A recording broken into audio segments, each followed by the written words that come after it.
A cemetery is supposed to be a serene place where the focus can be on paying respects and connecting with someone you've lost. But that has been harder to do at one New Mexico cemetery after grieving families say the owners have let it turn into a mess. News 13's Gabrielle Burkhart took their concerns to the state, and that is tonight's special assignment. It's just not right. He was 4.5 when he passed away. We want our loved ones to have some dignity. He was and he still is the love of my life.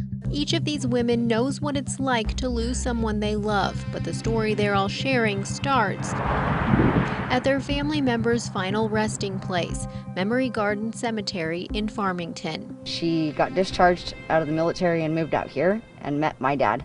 When LaFrancis Blanchard's mother died in 2008, she says Memory Gardens was a nice place, but over the last couple years, conditions there worsened, she says. Like just straight rivers flooding it. There's weeds, there's sticker bushes, there's no grass in sections, there's sunken plots, there is roads where they have driven over people.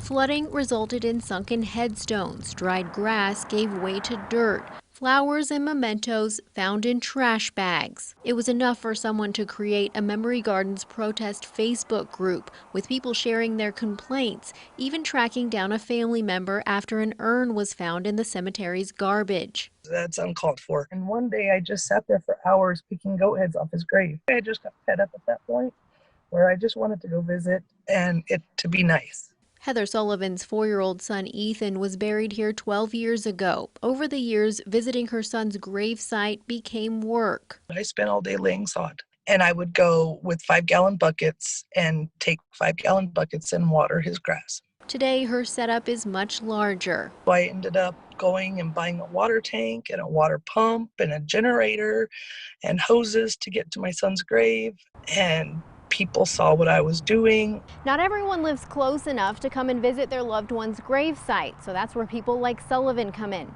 She says over the summer she spent 3 to 4 hours a day here doing her own maintenance work. She says she now cares for more than 30 grave sites and won't accept payment. When people are showing up to visit their loved ones, they are having to go through a whole new agony again, and that's not right.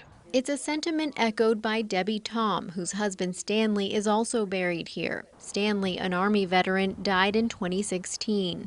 Our grief is real, and that our requests, I don't think, are outrageous or beyond the scope of what a cemetery should be able to offer. We called Memory Gardens management, who told us to call the owner in Arizona. This message is for Jerry Gutman. Jerry Gutman, the owner of Serenity and Company, which runs cemeteries in Arkansas, California, and New Mexico, called us back and told us his staff has been threatened over the conditions around the grave sites, and they've had to hire security in the past. Farmington PD tells us so far this year they've been called to the property 11 times.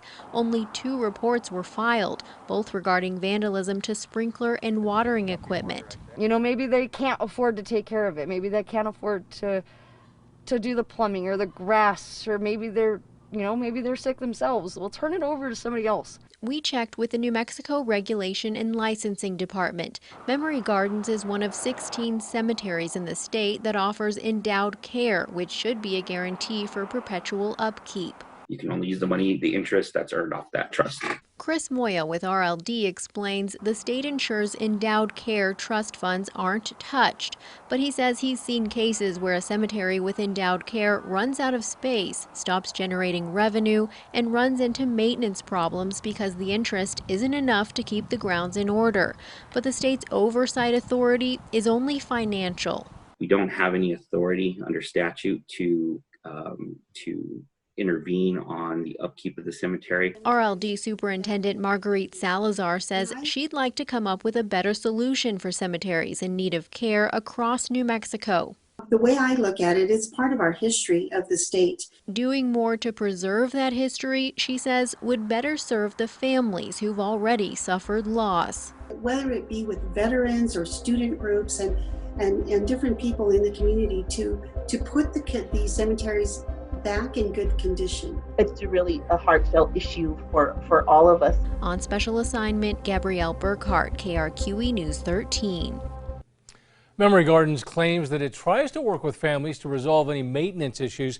The Regulation and Licensing Department says it is reaching out to other agencies to see if they can pitch in to help clean up neglected cemeteries around New Mexico.